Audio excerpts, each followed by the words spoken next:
गोविंद हरे गोपाल हरे। जय जय प्रभु दीन दयाल हरे। जय राम हरे जय श्याम हरे। जय जय लक्ष्मण हनुमान हरे। गोविंद हरे गोपाल हरे। जय जय प्रभु दीन दयाल हरे। सच्चिदानंद रूपाय विश्वोत्पत्त्यादिहेतवे तापत्रय विनाशाय श्रीकृष्णाय वयं नुमः। यं प्रव्रजन्तमनुपेतमपेतकृत्यम् द्वैपायनो विरहकातरया जुहावः। ओत्रेति तन्मयतया तरवो विनेदो तं सर्वभूतहृदयं मुनिमानितोऽस्मिन्। बोलिए श्री सच्चिदानंद भगवान की जय हो।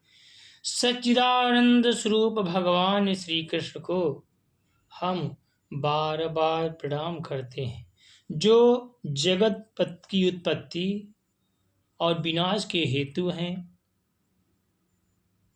तीनों तापों का नाश करने वाले प्रभु श्री सच्चिदानंद भगवान श्री कृष्ण परम पुरुषोत्तम परमात्मा को हम प्रणाम करते हैं। जिस समय श्री सुखदेव जी का यज्ञोपवीत संस्कार भी नहीं हुआ था तथा लौकिक वैदिक कर्मों के अनुष्ठान का अवसर भी नहीं आया था, तभी उन्हें अकेले ही संन्यास लेने के लिए घर से जाते देखकर उनके पिता श्री भगवान व्यास जी विरह से कातर होकर पुकारने लगे, हे पुत्र तुम कहाँ जा रहे हो।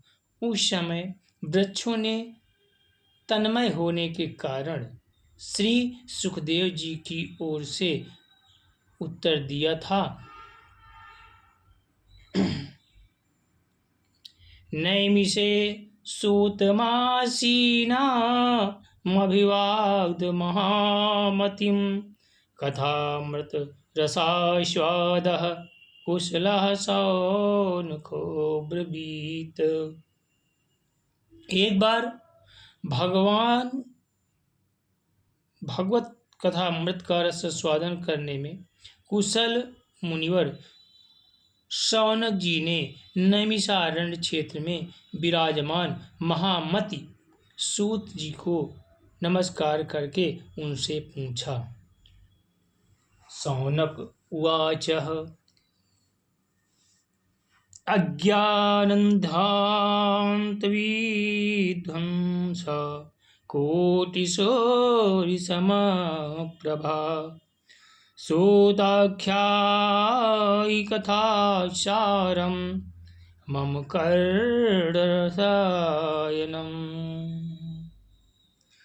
भक्तिज्ञानविरागाप्तो विवेको वर्धते महान् मायामोह निरासश्च वैष्णवै क्रियते कथम्।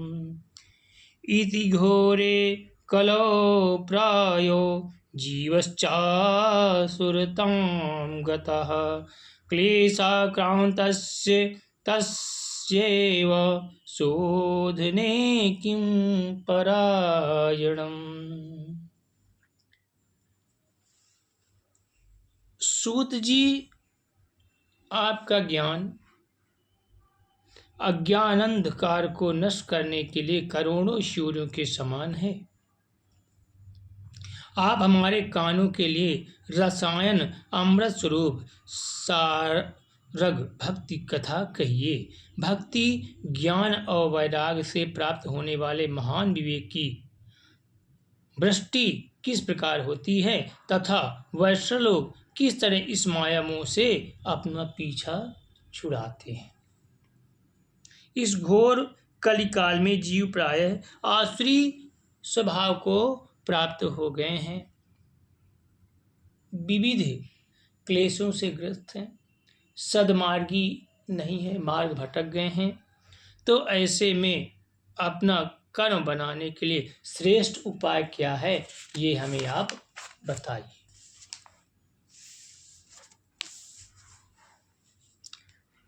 श्रेयसां यद्भवेच्छेयः पावनानां च पावनं कृष्णप्राप्तिकरं शैश्वत साधनं तत्त्वदाधुनः चिन्तामणिलोकसुखं सुरद्धा स्वर्गसम्पदं प्रयच्छति गुरुः प्रीतो वैकुंठं योगी दुर्लभम।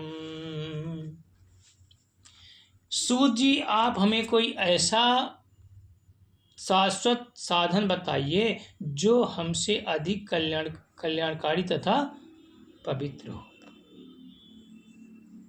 तथा जो भगवान श्री कृष्ण की प्राप्ति करा दे।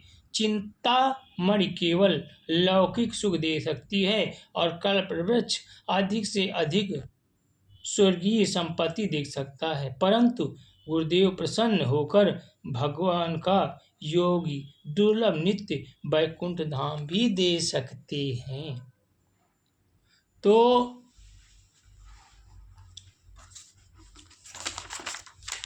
शौनक जी के पूछने पर श्री सूत जी कहते हैं, प्रीतः प्रीति शौनक चिंतेते वातो वंचि विचार चाह सर्व सिद्धांत निष्पन्नम संसार भयनाशनम भक्त्योगवर्धनम यच्चा कृष्ण संतोष हेतुकम तदहं ते भिद्धास्यामि सावधान तद्या शृणुः।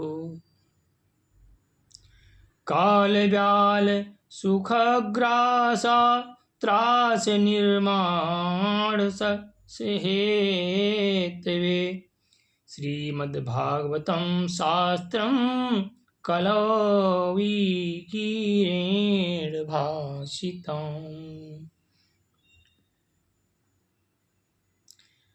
एतस्माद्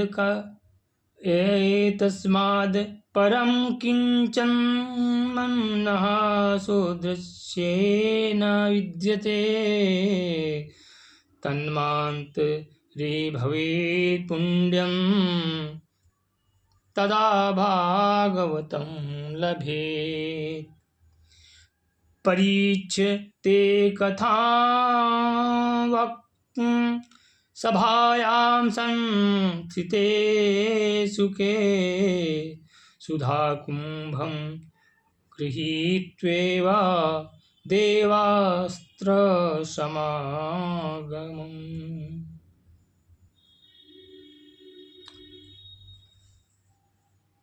एवं विनिमये जाते सुधाराज्ञा प्रपीयताम् प्रपास्मामो वयं सर्वे श्रीमद्भागवतामृतम्। क्व सुधा क्व कथा लोके क्व काच क्व मणिमणिमरो महान् ब्रह्मरातो विचार्येवम् तदा देवांजहासः अभक्तं शास्त्रविज्ञाय न ददौ सा कथामृतं श्रीमद्भागवतीर्वार्ता सुराणामपि दुर्लभा। श्री सूत जी ने कहा, सौनक जी, तुम्हारे हृदय में भगवान का प्रेम है, इसलिए मैं विचार कर तुम्हें संपूर्ण सिद्धांतों का निष्कर्ण सुनाता हूँ, जो जन्म मृत्यु के भय का नाश कर देते हैं, जो भक्ति के प्रभाव को बढ़ाता है और भगवान श्री कृष्ण की प्रसन्नता प्रदान करने का कारण है। मैं तुम्हें वह साधन बताता हूँ, उसे सावधान होकर सुनो। श्री सुखदेव जी ने कलयुग में जीवों के कल्याण रूपी सर्प के मुख का ग्रास होने के त्रास का आत्यंतिक नाश करने के लिए श्रीमद् भागवत शास्त्र का प्रवचन किया है। मन की शुद्धि के लिए इससे बढ़कर कोई साधन ही नहीं है। जब मनुष्य के जन्मांतर का पुण्य उदय होता है, तभी उसे इस भागवत शास्त्र की प्राप्ति होती है। जब सुखदेव जी राजा परीक्षित को यह कथा सुनाने के लिए सभा में विराजमान हुए, तब देवता लोग उनके पास अमृत का कलश लेकर पहुंच गए और बोले, देवता अपना काम बनाने में बड़े कुशल होते हैं, अतः यहाँ भी सबने सुखदेव मुनि को नमस्कार करके कहा, आप यह अमृत लेकर बदले में हमें कथामृत का दान दीजिए। इस प्रकार परस्पर विनय अदला बदली हो जाएगी। राजा परीक्षित अमृत का पान करें और हम सब श्रीमद् भागवत रूप अमृत का पान करें। बड़े कुशल हैं देवता इस विषय में। इस संसार में कहाँ कांच और कहाँ महामूल्य मणि तथा वहाँ सुधा और कहाँ कथा। श्री सुखदेव जी ने उस समय देवताओं की हंसी उड़ा दी। उन्हें भक्ति शून्य जानकर कथामृत का दान नहीं किया। इस प्रकार यह श्रीमद् भागवत की कथा देवताओं को भी दुर्लभ है। राज्ञो मोक्षं तथा वीक्ष्य पुराधातापि किविस्मति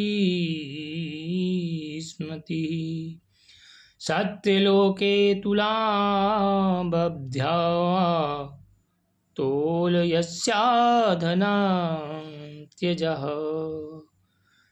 लघून्यन्यानि जातानि गौरवेणिदं महत् तदा ऋषिगणा सर्वे विस्मयं परमं ययुः। मेनिरे भगवद्रूपं शास्त्रं भगवतं कलौ पठनाञ्चोडासद्यो वैकुण्ठफलदायकम् सप्ताहेन शुद्धं चेतस्तथा मुक्तिदायकं सनकादे पुरा प्रोक्तं नारदाय दयापरे यद्यपि ब्रह्म सबन्धन्वा श्रुतिमेतस्तुर्विरः सप्ताहश्रवणाविधि कुमारैस्तस्य भाषितः। हमें इस श्लोकों में कहीं कहीं त्रुटि हो जाती है तो अज्ञान और अधर्मी एक अबोध जानकर माफ भी कर देना, क्योंकि ये श्रीमद्भागवत महापुराण और जो प्रभु के चरित्र हैं ये किसी का इसमें कोई बस ही नहीं है। कहाँ परमात्मा के अमोघ गुणों का वर्णन और कहाँ मैं तुच्छ प्राणी, फिर भी हरि भक्ति हरि पथ की ओर जाने की कोशिश कर रहे हैं।